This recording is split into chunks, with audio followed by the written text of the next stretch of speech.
Hello, hello, people. Isabella and David. It's just the three of us today. Unfortunately, my camera isn't working, but I think you know what I look like, so it should be okay. Can you hear me? Yeah, I can hear you. Okay, good. So it's just the three of us. I think what I want to do is start out going over last weekend's quiz. There was actually one bad question on it. Really could use an editor in my work. I did make a mistake. So let's do that first, and then we can talk. Then we can talk. Pulling up Brightspace now as we talk.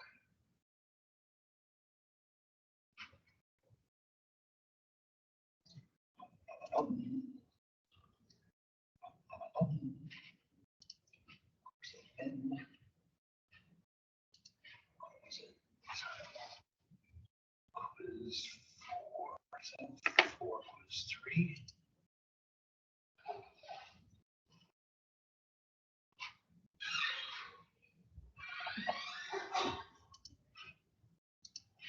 Okay, I'm going to share my screen. Oh, Patrick's here.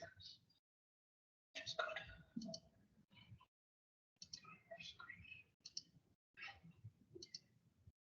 good. Okay, now we're on. Okay, so let's start out going over this quiz. Go right here. Let's start.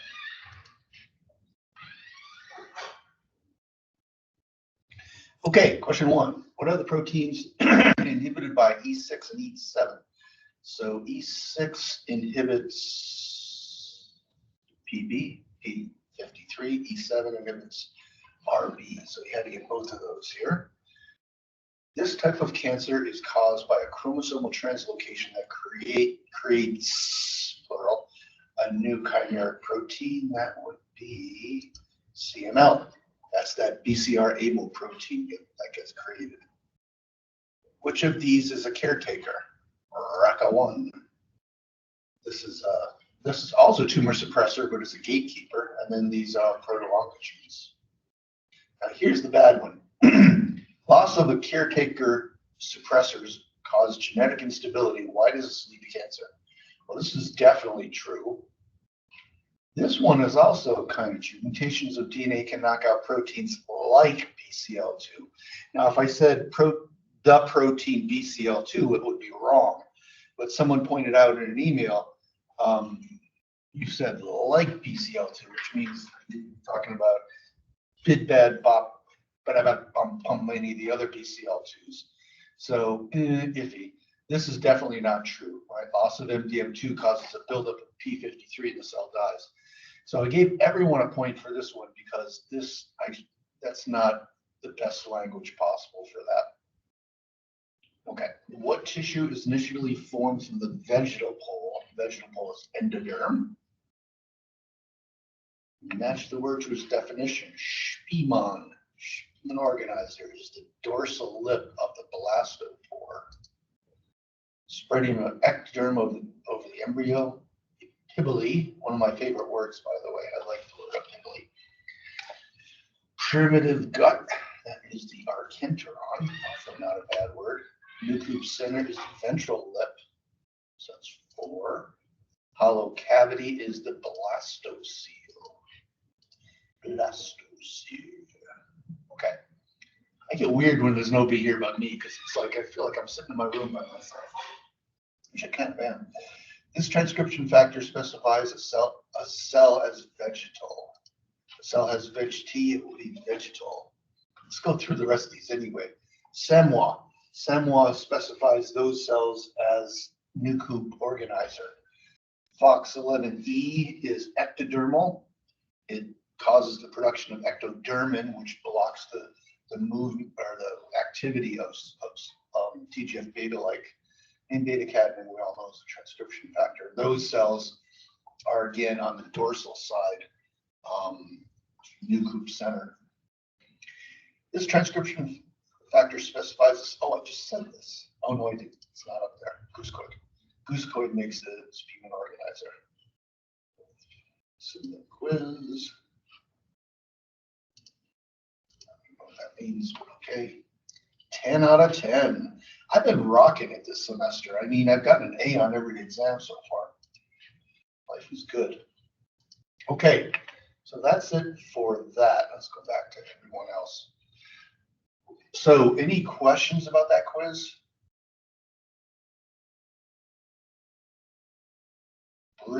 Brittany, are you the person who asked me about, I guess we'll get to it today when we do our review. You asked me about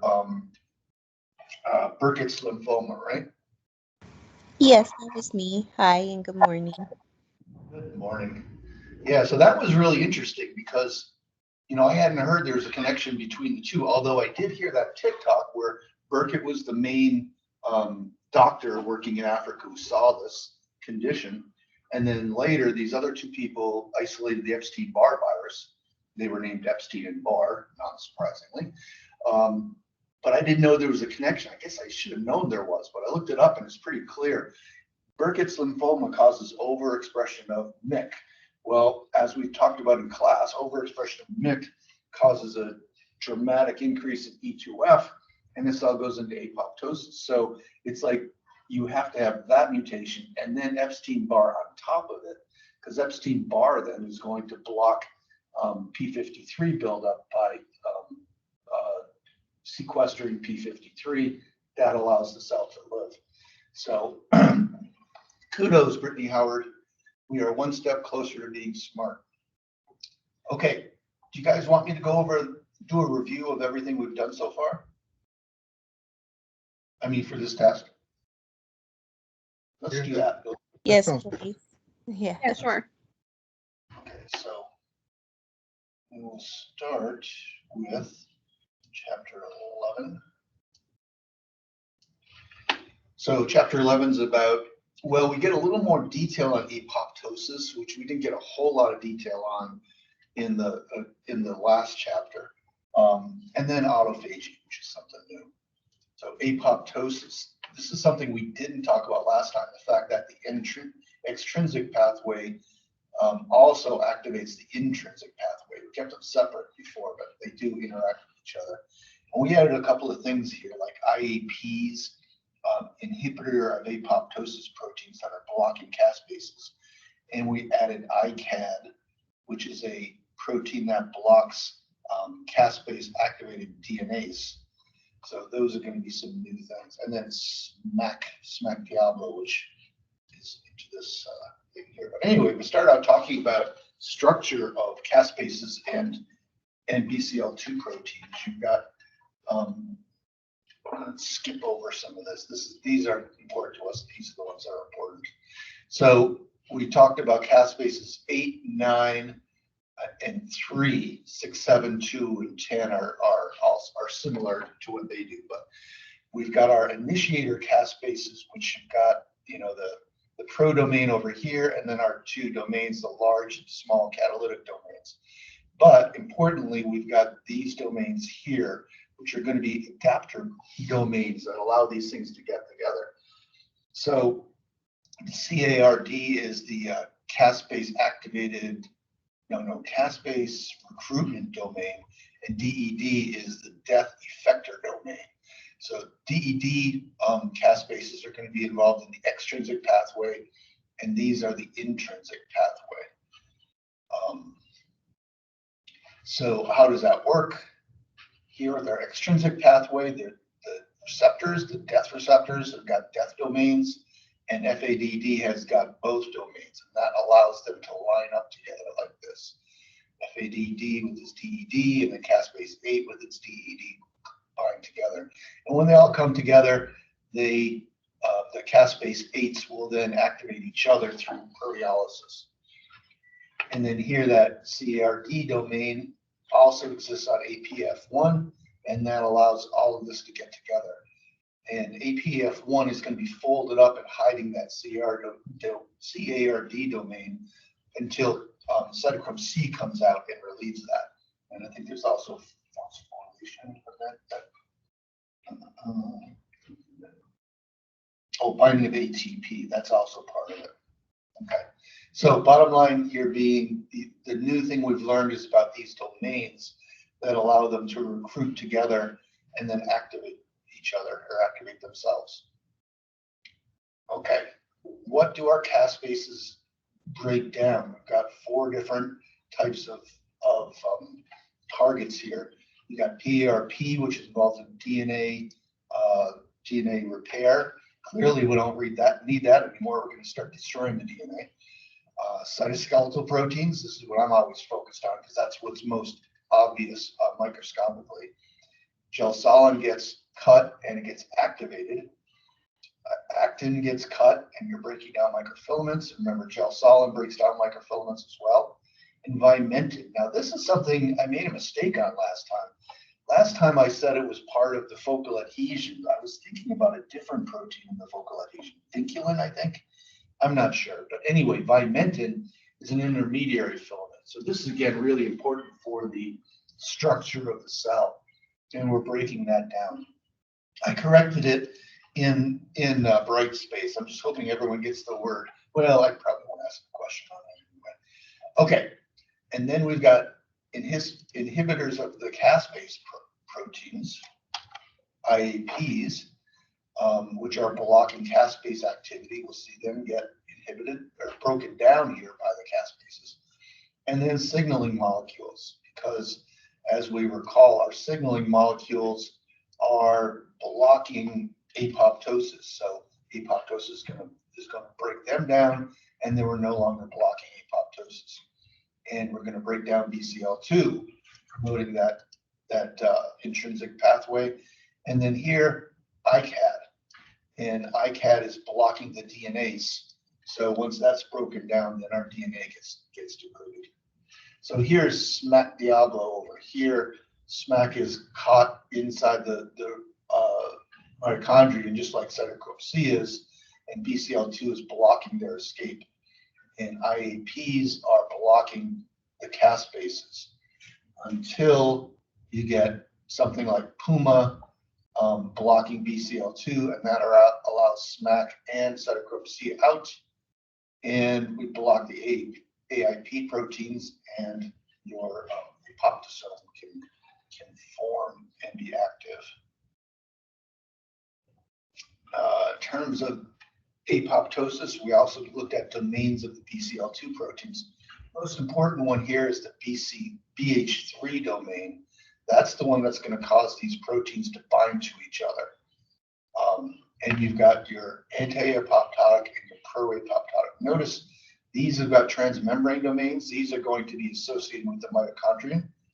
And then over here, BID, BAD, NOXA, these are going to be kind of like initiators. These are going to activate these multi-domain pro-apoptotic BCL2s. You can see that in the next figure here, where your death domain activates caspase 8. 8 activates BID by cutting off that pro-domain. And then BID is going to activate BAX and BAC, and it's also going to block BCL2. So that allows BAD and BAX to come in and form a channel, and that's where cytochrome C and SMAC Diablo can come out. So bottom line, what we've learned here is we've got these guys, which are kind of initiators, and then these guys, which are going to form that channel that allows this to come out. And inhibiting signal transduction, because remember, AKT has got a bunch of different ways it inhibits apoptosis. And so we need to inhibit that. And MAP kinase is also inhibiting apoptosis through a lot of the same mechanisms.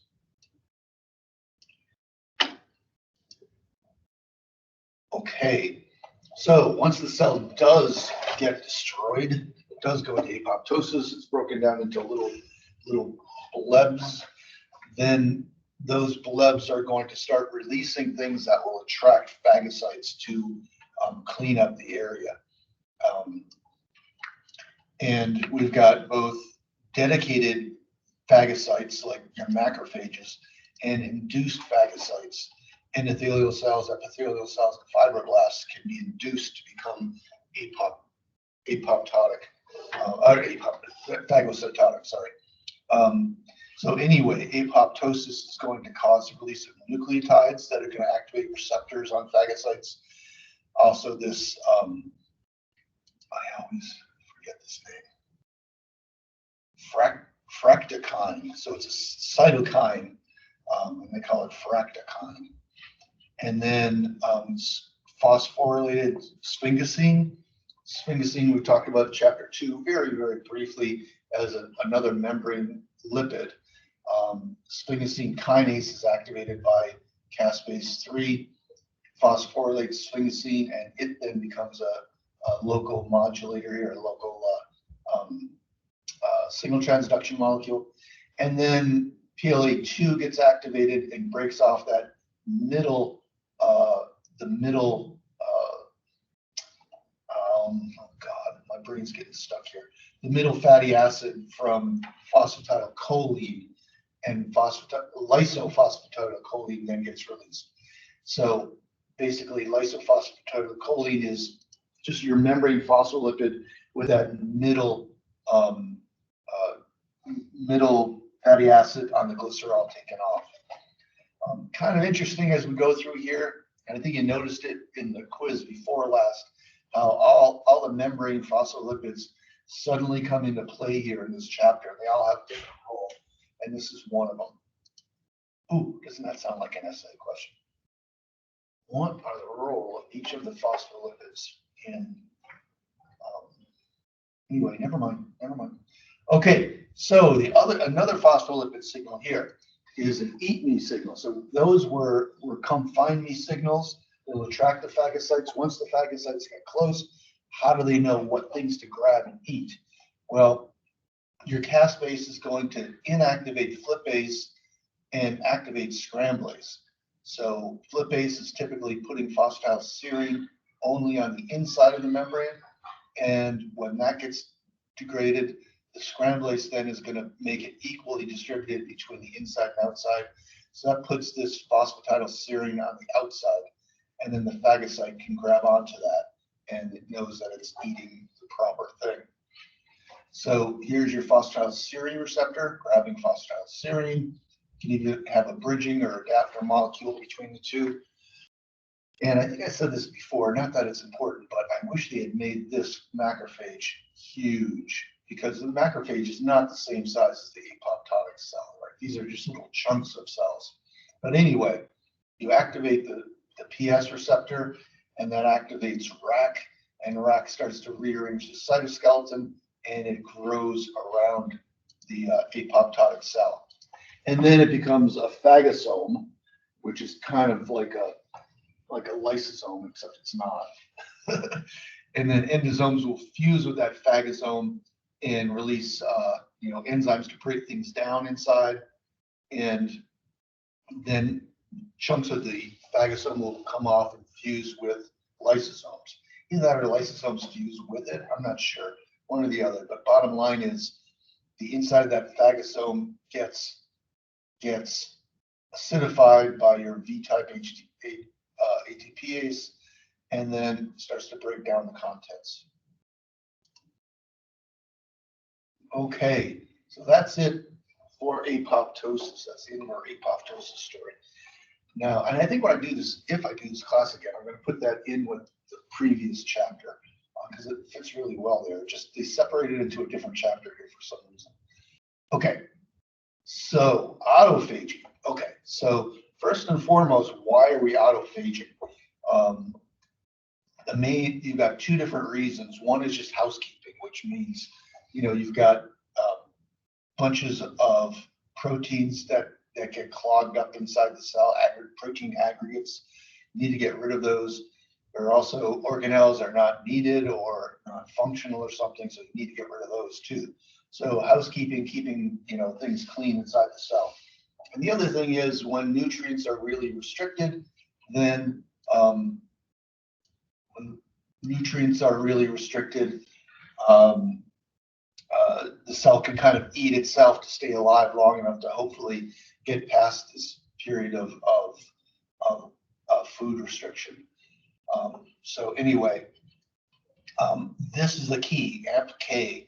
So AMPK is sensing what is the AMP level in the cell, because typically AMP is going to be converted into ADP and then into ATP. So most of the adenosine. Most of the ATP, most inside the cell, it's going to be mostly ATP, some ADP, not a lot of AMP. But when you start using up the ATP, then there's an enzyme that takes two ADPs and makes an ATP from it, plus an AMP, and your AMP levels start to increase. So it's all about, at least what we're talking about here is all about nutrients, lack of nutrients. So ATP levels drop, and this enzyme gets activated. So we've got our mTOR over here, which is part of that AKT pathway, and it's always like, you know, life is good, let's keep dividing, let's keep growing. It's like the 1920s, right? You know, the war's over, let's have fun. But when you get into the 1930s and the Great Depression, it's time to contract a bit here. So AMP gets activated, blocks mTOR, and mTOR was blocking this ULK1, and it stops blocking it because it's been blocked. So ULK1 then is a complex of a whole bunch of proteins, and they will activate a different complex of protein, Beclin-1, and part of Beclin-1 is this guy VSP34. So we've got phosphorylations in this pathway here, activating Beclin-1, and that activates VSP34. Now, VSP34 is going to phosphorylate PI on its 3 position. So typically, you're going to be phosphorylating PI on its 4 and 5 positions. PI3 kinase will come along, put one on the 6th position. And so that's typically the phosphorylations we see here. But here, specific kinase is going to put it on the 3 position. And that's going to stick out like a sore thumb. And WIPI is a protein that's going to bind to that PI3 phosphate. And that's going to start this isolation membrane growing out. And WIPI then is bound to the lipid, and that brings in these two E3 ubiquitin ligases, ATG16L and ATG3. So ATG16L is activating ATG3. ATG3 then takes this guy, ATG8, which is like ubiquitin, I guess. It's structurally very similar to ubiquitin. And because it's a ubiquitin ligase, it attaches it to phosphatidylethanolamin.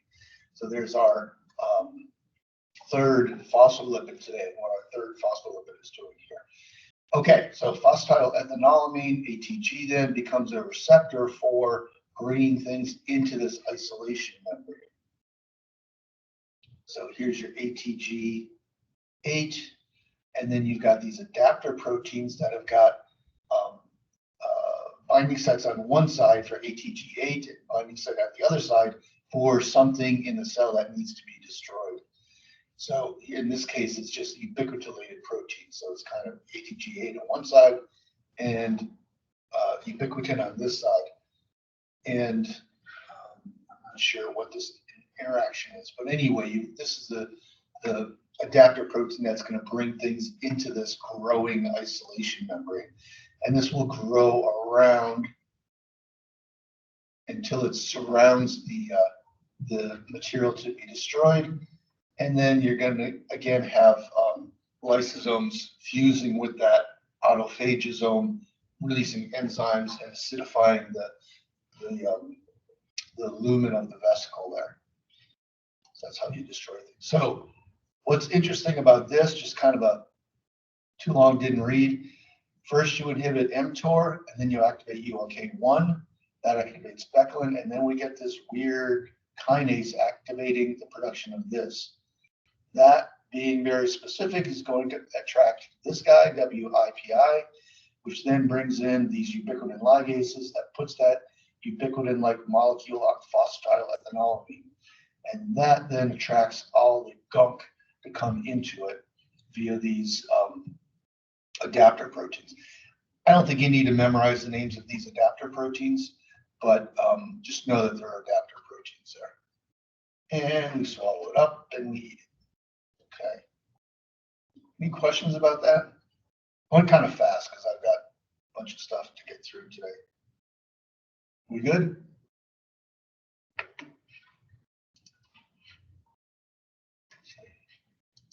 Faith Barber shows. Yeah, Vasek Zarova. Zarova. Is that Russian? I'm from Slovakia. Slovakia. Okay. Mhm. You're not Czech. You are Slovak. Correct. You know, my hometown had a lot of Slovaks in it. Oh, really? Yeah, we used to call them Groners, though, because they came from Kroner, Craner in Slovakia. I don't know. We always called them Huh. Groners. That's funny. I've never heard of that area. Yeah. I think it was only my hometown because a lot of people from there came to my hometown. Oh. Yeah. Okay. So is this a good format? You want me to go through the last two PowerPoints too? Yes, please. Okay, good. Let's do this. I'm going to cancer next. Cancer. Okay. Why is this here? Okay. So in general, you've got your benign and your malignant. And the big difference here is crossing that basal lamina and invading. Invasion is the big difference. And then you've got metastasis, and we'll talk about that again in a second. So now to get a little more specific about changes in cells, first is hyperplasia, which is just normal cells, but they're just dividing too much and they're forming a tumor. And in this case, in the milk duct, they're filling the lumen of the milk duct there. The next step is when they start to cross borders, not through the basal lamina, but across borders where they shouldn't be. So here in Barrett's esophagus, you've got stomach cells that are crossing up into the esophagus. So that's not supposed to be. And then you've got dysplastic, where now the cells are screwed up. They're not just normal cells in the wrong place or whatever.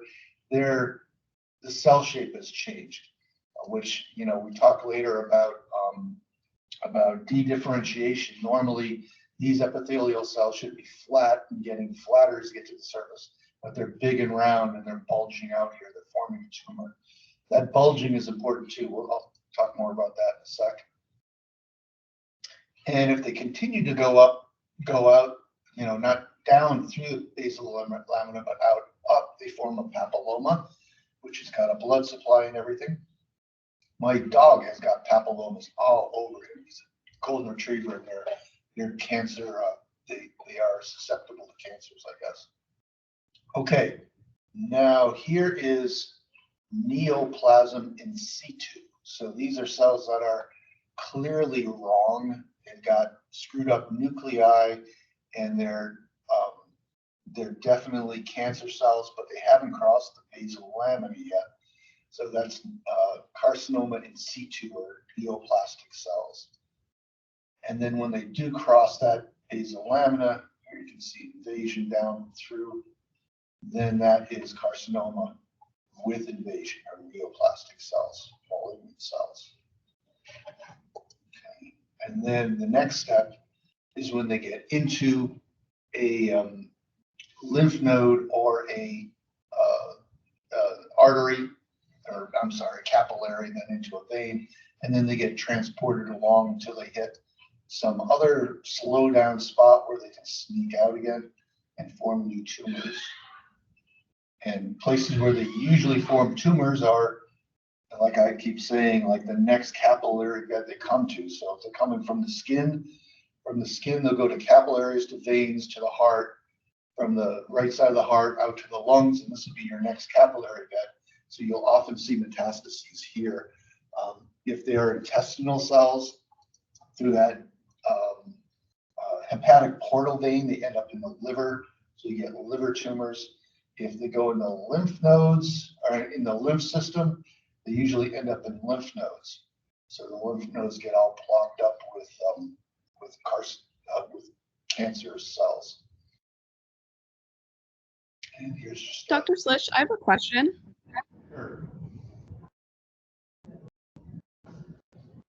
Sure, go ahead. So for like neoplasia, I'm just wondering, at what point do these cells require like cancer treatment, like chemo and radiation? Wow, that's a good question. Yeah, I don't really know. I'm not really up on the clinical aspects of it. I think if you haven't crossed the basal lamina, then typically you could cut that out. You've heard them say, Okay. "Did the margins? Can you find the margins?" If they go in and cut it out, they look to make sure that they've gotten all of it, and there's none of these cells are still left behind.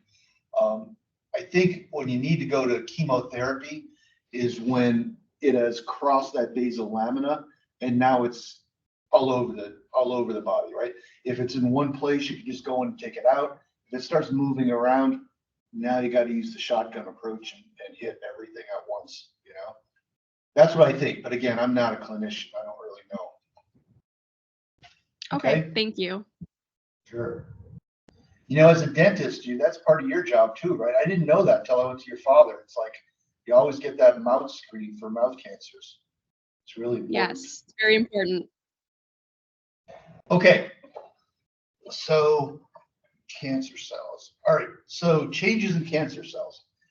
Kind of like this. I think I'm going to put this in the embryo lectures in the future because it shows how you've got your stem cell and like the series of growth factors that it sees determines what it's going to be. I think it's a really good figure for that. Here, all I'm trying to say is these self-renewing cells, these stem cells, their job is just to divide and make more cells. If something in the middle, a precursor, a myogenic precursor ends up dividing, then it's not serving any purpose and it just keeps dividing and dividing and dividing. And that's when you have trouble. So one of the things you see in cancer cells is they kind of go back to one of these earlier forms of cells where they're no longer performing a function, they're just dividing. So here's normal skin where you've got your stem cell that will divide in half. One will go up and differentiate to terminal differentiation, then die and slough off. The other will stay down and keep dividing. And in cancer, these cells just keep dividing. They never differentiate into more adult cells, they just keep dividing. And then you end up seeing more and more screwed up cells that are screwed up in more and more different ways. So de-differentiation is one difference. Oops. The other thing, well, two things here. One is anchorage-dependent growth, and the other is density-dependent inhibition, which says that in normal cells, they need to be attached to extracellular matrix to stay alive. And once they're bumping up against other cells, they stop dividing. So that keeps cells, healthy cells, in a tissue. And cancer cells are going to lose both of these. So they don't have to be attached to extracellular matrix. And even though they're bumping against cells, they're going to keep dividing anyway and making more and more cells. And that's kind of what you see in this ductal cancer in C2 up here. Where is it? Right? They're bumping against each other, but they're still dividing. And so that has to do with your focal adhesions. And also, so focal adhesions are inhibiting apoptosis by blocking BAD. And then also your cadherins, which are junctions between cells. Another thing is telomerase. Down to the bottom here.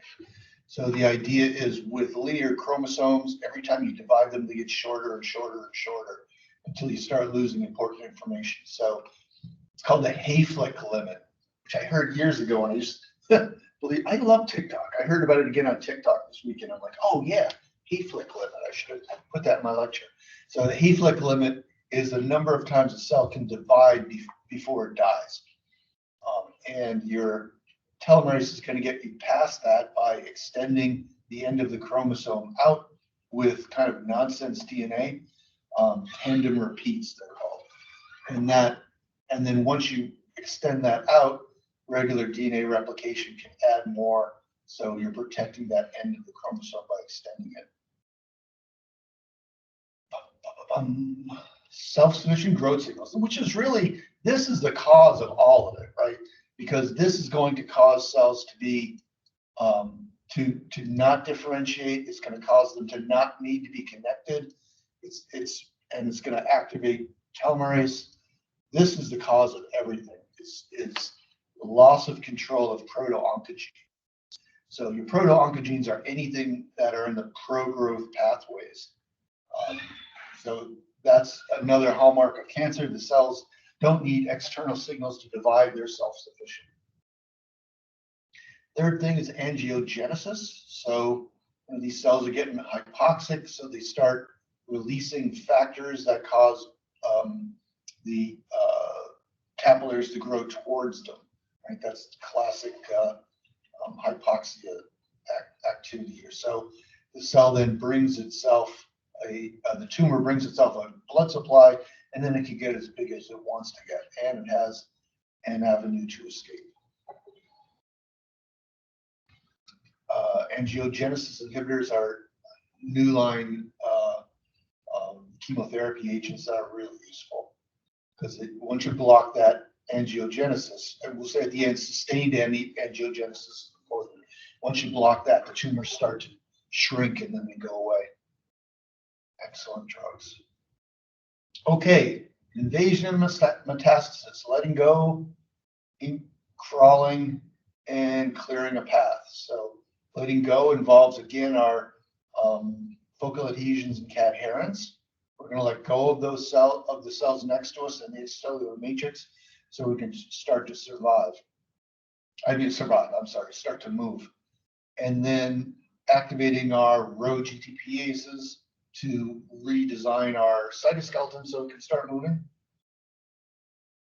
And then getting rid of this basal lamina, okay, which involves release of TPA, which is going to convert plasminogen into plasmin.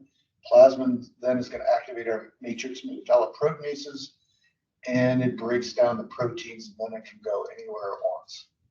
So letting go, crawling, and clearing a path.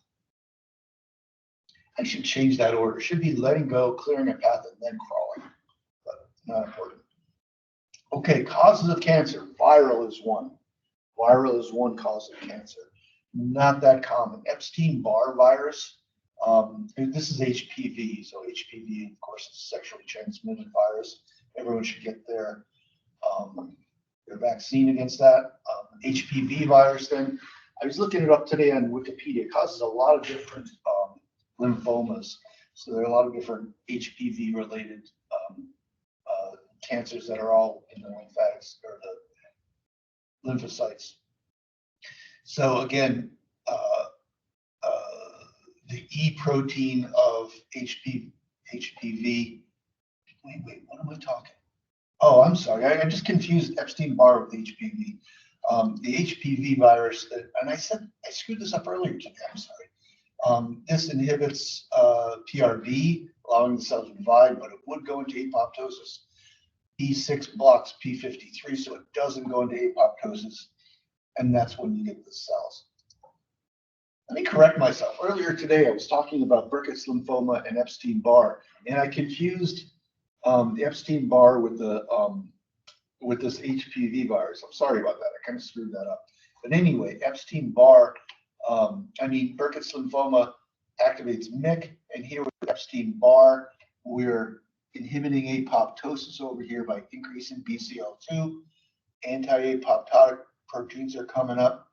So that's why these two complement each other so well.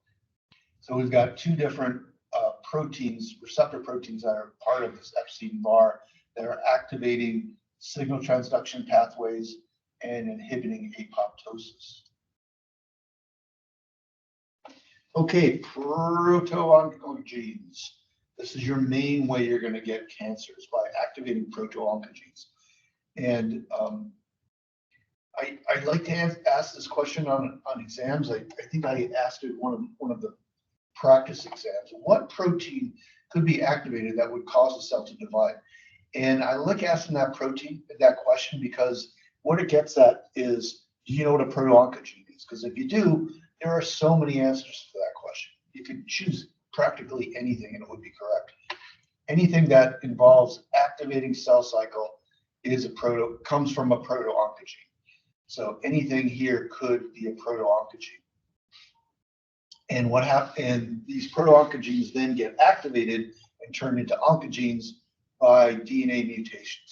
Could be a point mutation that's going to make a hyperactive protein, a constitutively active protein. Gene amplification, so you're getting more of that protein. Chromosomal translocation, which puts it into a different protein, which then can cause excess protein, again, overexpression, or make a brand new protein, which is hyperactive. You could also have local DNA arrangements that do similar things here, where you're getting an insertion, a deletion, or making a new chimeric protein. Or viruses can insert near a proto-oncogene and cause it to become turned on. So that then is all your mechanisms here. I'm not going to spend too much time on them.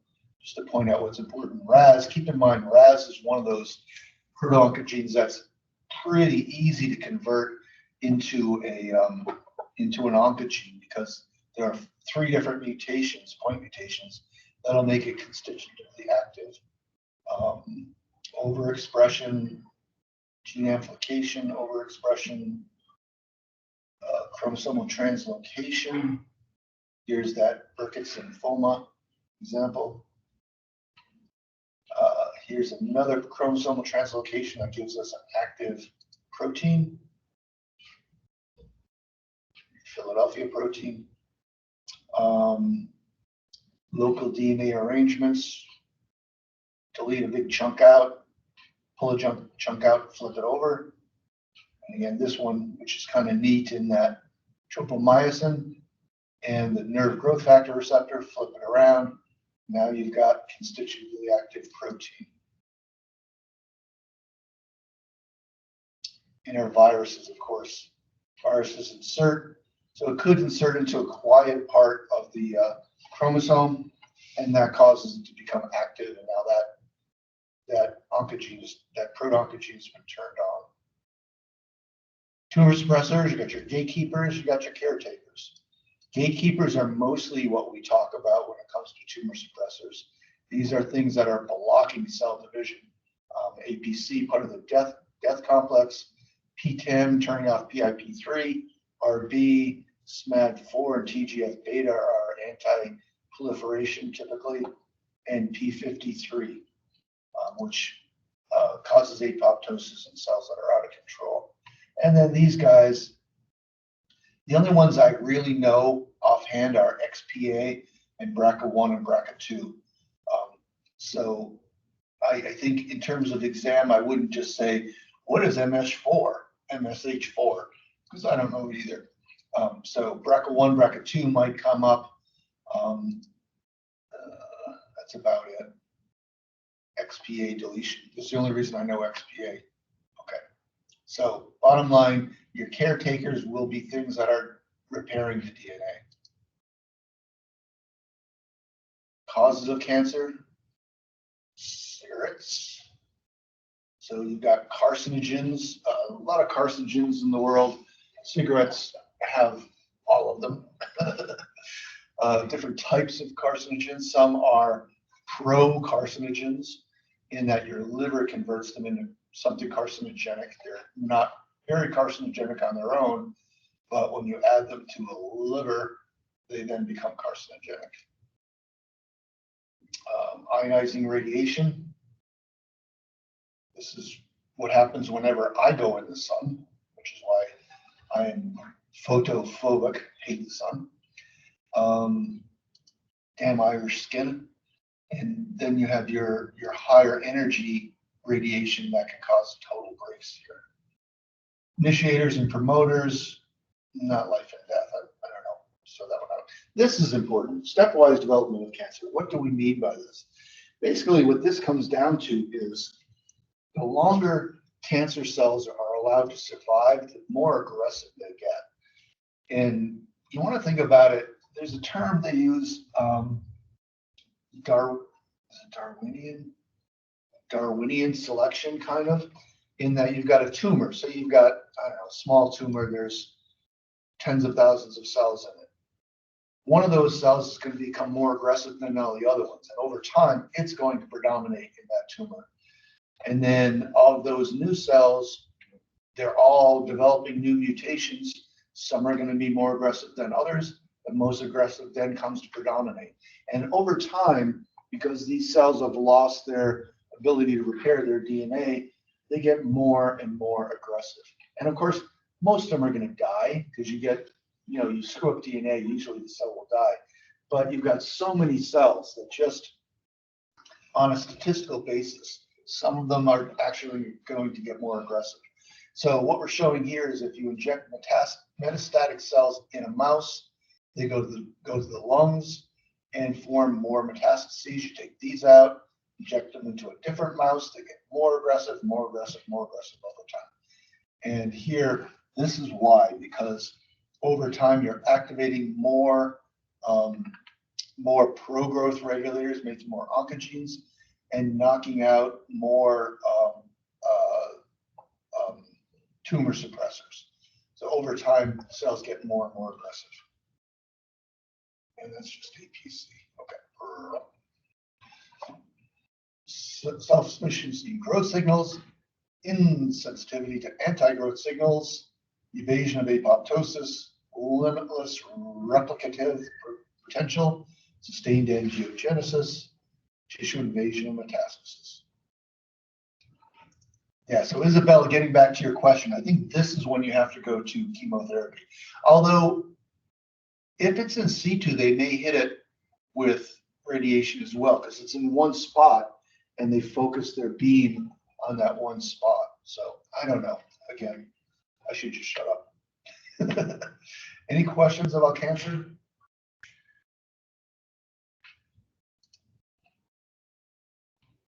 I had a quick question about going back to autophagy. Okay. So this is just a clarifying question, but when the cell can't complete the autophagy operations that it needs to do, does it go into apoptosis or does it just die because it can't do the things that it needs to do? Wow, that's a good question. If you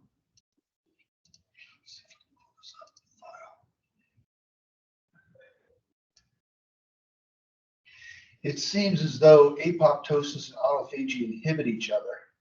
But if apoptosis is turned off here, geez, a whiz. I don't know. That's a good question. I might just be confusing myself for no reason, but I know that apoptosis is programmed death, and I don't know if the cell would just die without planning to die. Do you understand my question?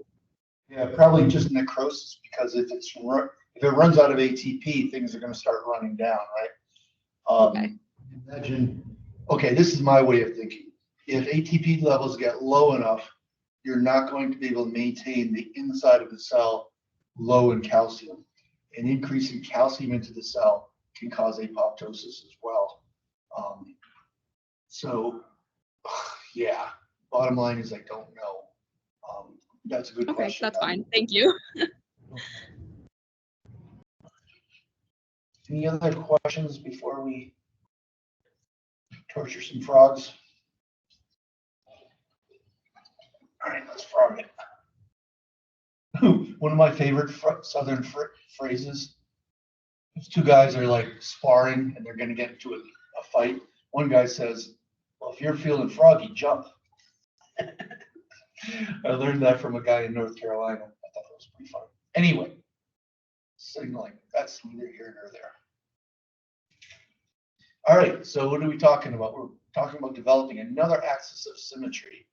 So this is one axis of symmetry here, and this is three axes, and that has to do with gastrulation. and the tissues that have to be formed before you can gastrulate. Anyway, in the egg cell, you can clearly see it in Xenopus. The top is an animal cap, the bottom is vegetal. And they have different RNAs and proteins attached to the cytoskeleton on both sides. When it starts to divide, it divides once this way. We get two identical cells. Divides this way. Now we end up with ventral cells and dorsal cells. Okay, so we don't get 4 embryos, we only get junk.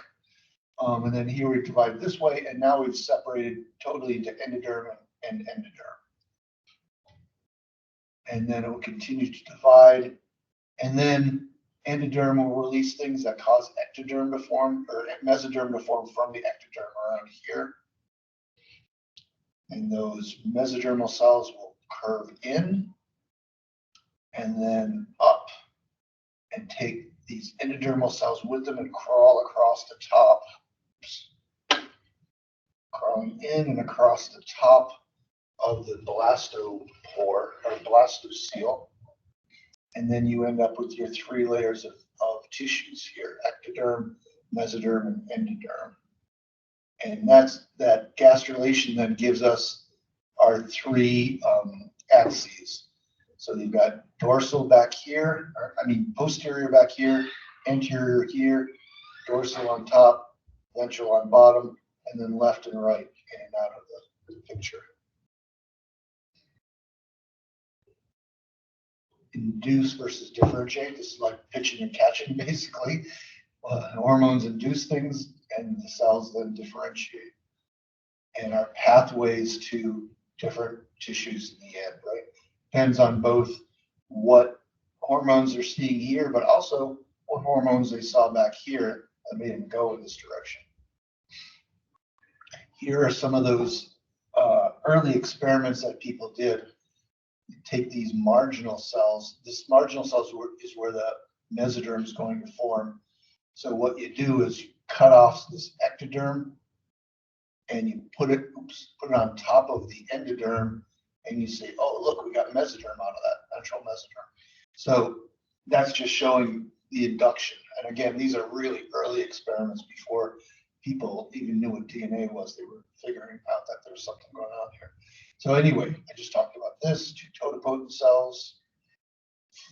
4 pluripotent cells can become many things, but not everything, because these are going to be ventral and these are going to be dorsal. And that's because of these dorsalizing factors that are in this part of the embryo. And that has to do with, let's see, over these. Oh, I don't know, maybe we'll talk about it. So here's that mesoderm induction experiment.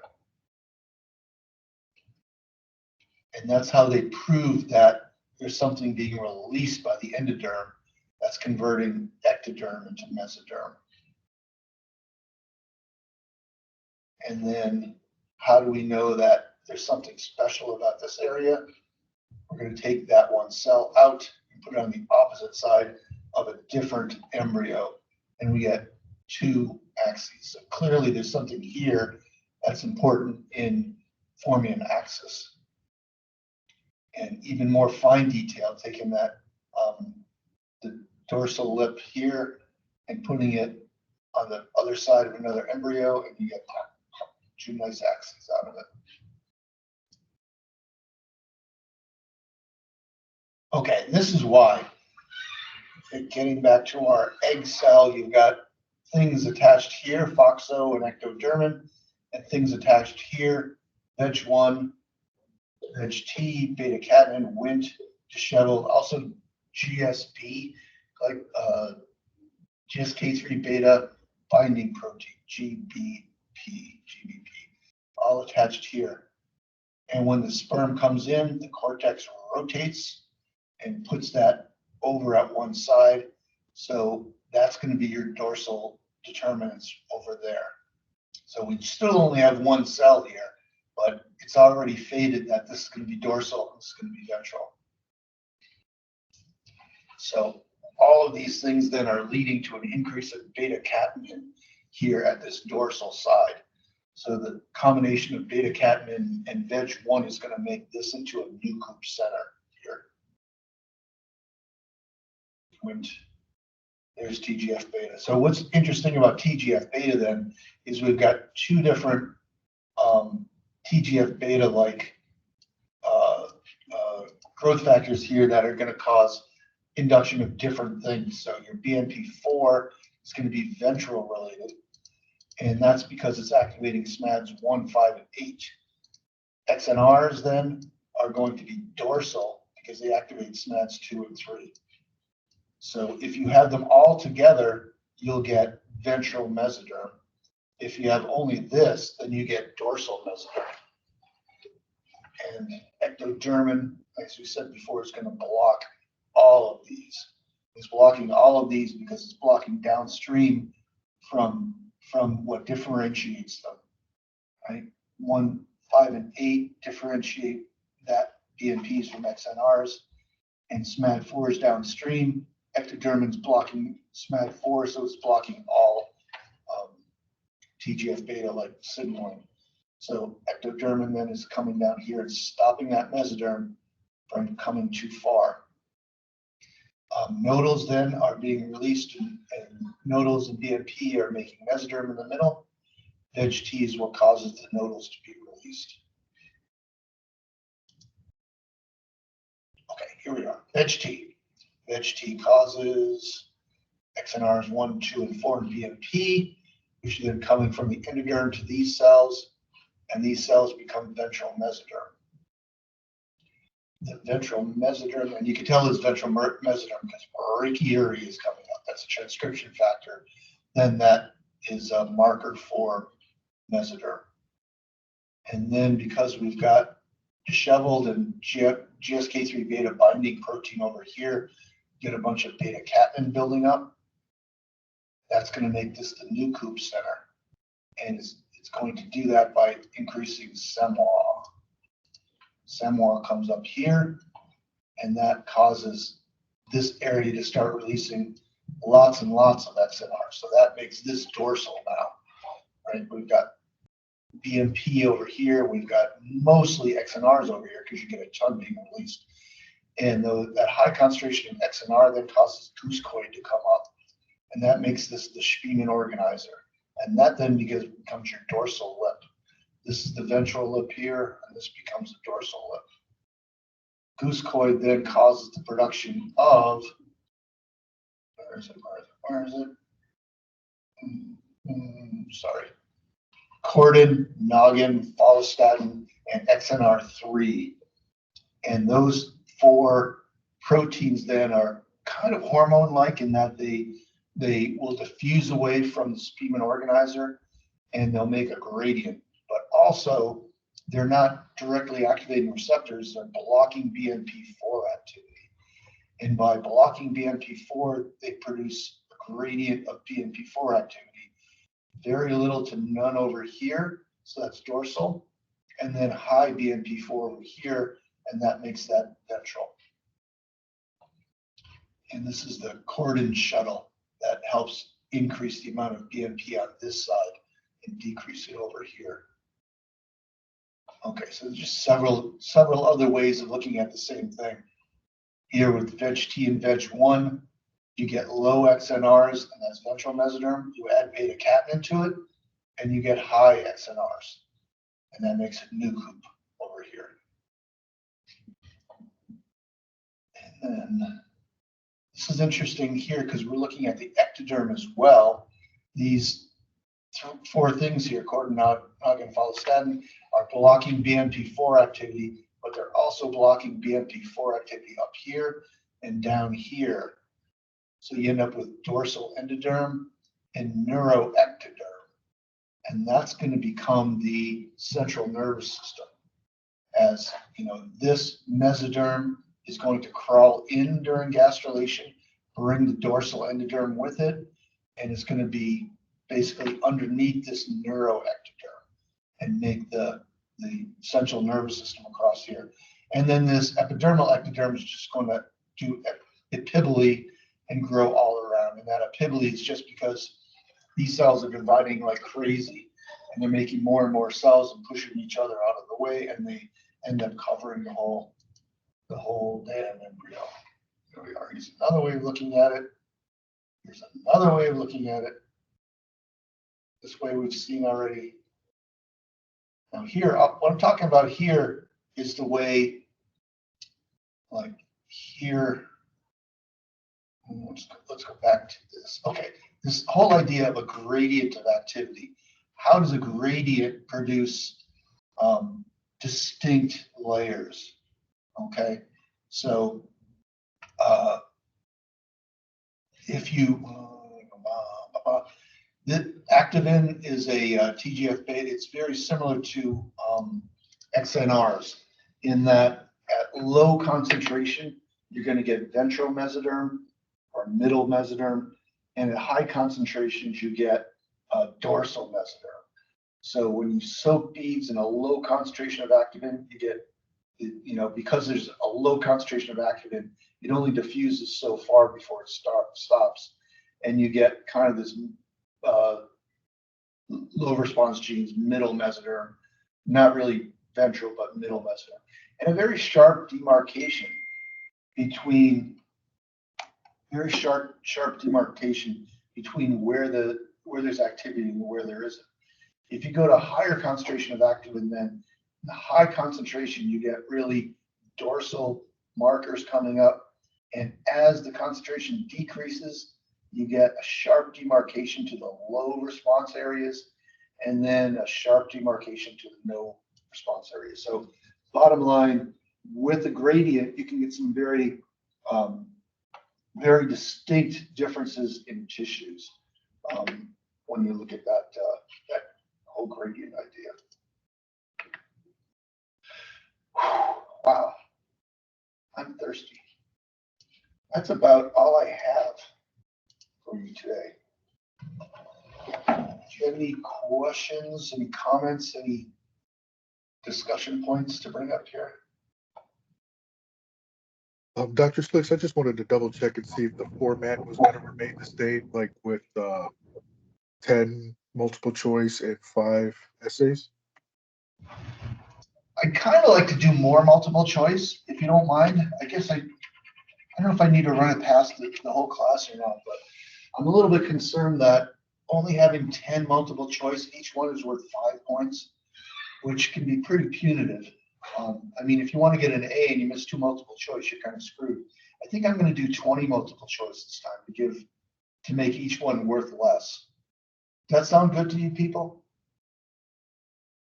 Will you increase Yes. the overall time Yeah. for the exam, or it'll be the same time period? Sure, I'll add more time. How's that? Normally Yeah, it's sounds great. 75. Yeah, I'll go longer too. Okay? Sounds good. Okay. Oh, another thing, I got an email from 2 different people who didn't like the fact I was moving the exam up. And I understand, you know where your semester is, you've got things planned out. And I throw a monkey wrench in that. So I'm going to leave the exam open until finals week. And hopefully most of you will get it done before then, because you don't want to, not look at it for 2 weeks and then get screwed. But I'll leave it open for that long so that people who, had already planned for things this week can not have their lives ruined. So I'll have the exam for you on Wednesday, and it will be open until, I guess, finals week, the end of finals week, which is a good bit of time to look at it. Please don't cheat. That's all I ask. Don't pass answers around. I guess that's about all I have. I'm sorry, one more question. So if it's being open through finals week, are we still going to have an opportunity to submit corrections?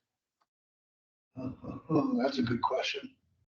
How are we going to do that? How about, geez, it gets confusing, doesn't it? How about we keep it open until Tuesday night of finals week? And then I'll get your corrections back by Wednesday. My grades would probably have to be in the week before, so that'll give you the weekend to do exam corrections. That sound reasonable? Let's pull up a calendar here. Sounds good. Thank you.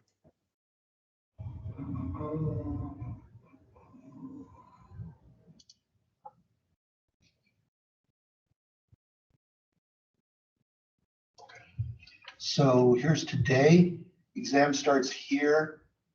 Here's your last week. Here's your final. So we'll have it end on the 30th. End on the 30th, and then hopefully get them graded by the 1st. Yes. Yeah, that should be fine.